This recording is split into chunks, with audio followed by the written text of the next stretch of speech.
Hello again. I'm Patsy Thompson, and today I'm going to show you how to stitch a more complex machine embroidered applique design that requires more than 2 hoopings. Bird blocks make wonderful quilt blocks, and today we'll be stitching this particular bird block as our example. It's really beautiful, and you're probably thinking this would be really hard to do, but it's not.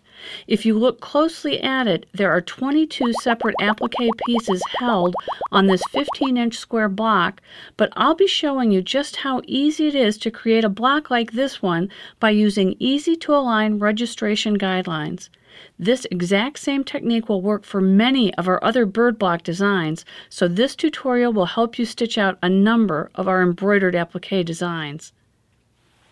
Let's get to the fusing table in the machine and we'll get started. I begin by hooping 1 layer of medium weight cutaway stabilizer. I place this into the machine without any fabric layer, and the machine stitches out registration lines that will mark the center lines of the quilt block. I've already stabilized my 15-inch fabric block by fusing interfacing to the back side, and you'll notice that I've drawn a line with a soap sliver from each corner of the block to the opposite corner. This is how to mark a block when you want to set your block on point. Notice also that the point of intersection is the dead center of the block. You will need straight pins with flat heads, as well as foam pin anchors for this next step. These are basic supplies that control the alignment from hoop to hoop, so you'll want to keep these on hand for future machine embroidery applique work as well. To orient my fabric block perfectly on my hoop, I work from beneath the stabilizer and place a straight pin through the dead center of the stabilizer center crosshair, and then I pierce the dead center of my fabric block. I push it all the way up so the pin lays flat against the stabilizer, and I then place a pin anchor flat against the fabric, as this will hold my placement pin in place and allow me to have the use of both of my hands as I continue to work with my hoop.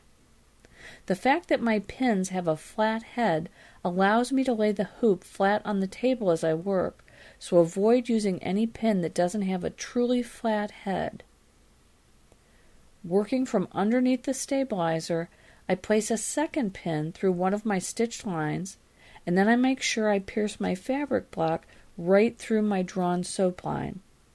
Once I've assured myself that my fabric lays flat and my pin stands straight up, I place a pin anchor on this pin as well. I repeat this same process for a third and fourth point on my lines as well. These pin anchors you see me using are small pieces of foam. If you can't fashion these from objects around your own home, then visit our online store and enter Patsy's pin anchors into the search box. Unfortunately, the Pinmore brand of pin anchors will not work for you in this application because they are too dense. Now that my block is perfectly oriented, I place a few pins to anchor my block and keep it stable during embroidery.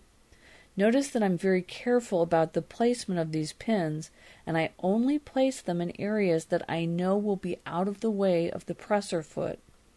Always look at the embroidery machine screen to see what will be stitched and where it will be stitched to determine where the presser foot will be traveling, and then deliberately place your pins away from these areas.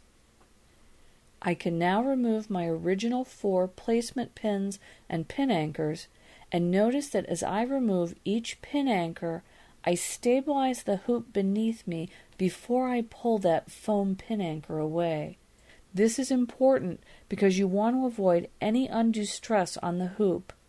I can now return the hoop to the machine.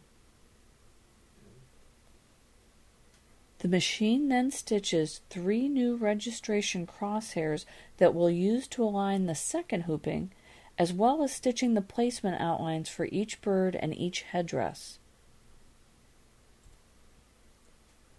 I place the hoop onto my ironing surface and then fuse my bird shape and plume headdress shapes into place, taking care to fuse them just inside the placement outlines. I use my Clover mini iron for this process because it allows me to fuse with precision. To cut these applique shapes, I used the Applique Cuts Bird Simpler Fancy die and the Plume family die. As we come out with more and more blocks, you'll see that these die shapes will be repeated again and again in different block designs.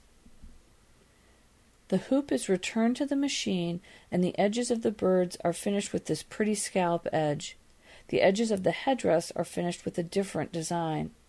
The machine then stitches the placement outline for the internal wings, and I fuse those internal wings into place. Once the decorative stitching is done on the internal wing and headdress, I remove the hoop from the machine and cut away the excess stabilizer.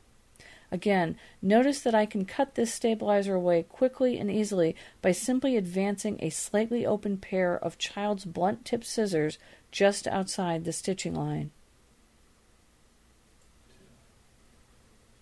Notice that I deliberately avoid cutting anything near the crosshairs because I need those 3 crosshairs to line up with the stabilizer on my next hooping.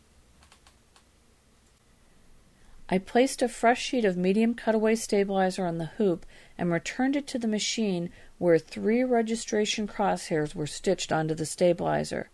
We will use these to align our quilt block perfectly for the next sequence of stitching. Again, working from below the stabilizer, I place a flathead pen through the dead center of one crosshair, and then I pierce the dead center of the corresponding crosshair on the fabric block. I place one of my foam pin anchors through the pin to stabilize it, and then I do the same thing with the second and third crosshairs. Once my fabric block has been anchored in this way, I place a few pins to stabilize it during the embroidery process, again very deliberately placing them only in areas where the presser foot will not go. I then remove my pin anchors and the original 3 placement pins, and I return the hoop to the embroidery machine.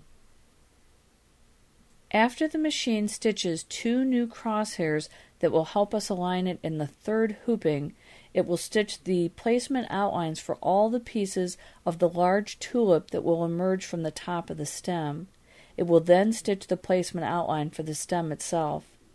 All of these shapes were cut from the Applique Cuts Stylized Stem 2 die as well as the tulips die. You'll be seeing these shapes in all kinds of blocks to come. The stem and tulip are fused into place, and notice that the tulip pieces are fused in a very specific order. First, the narrow edge of the tulip is fused exactly on its placement outline, and then the ovoid tulip shape is placed, and in order to follow its placement outline, that shape overlaps the narrow edge piece just a bit. Lastly, the outer petals are fused. This order is the same for both the large and small sizes of tulips. Once all applique pieces have been fused in place, the hoop is returned to the machine. The machine finishes the edges of the large tulip, and then it finishes the edges of the stem. It will then return to the stem to decorate it with some internal designs to really make it pop. This block is really starting to take shape now.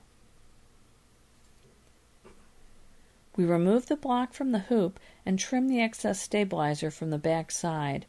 I then place a fresh sheet of stabilizer onto the hoop, and the machine stitches 2 new alignment crosshairs onto the stabilizer.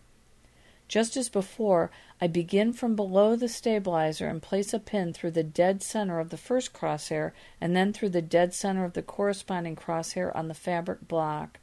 This pin is then stabilized with a foam pin anchor. I do the same thing for the second crosshair, and then I place a few pins to stabilize the block during embroidery.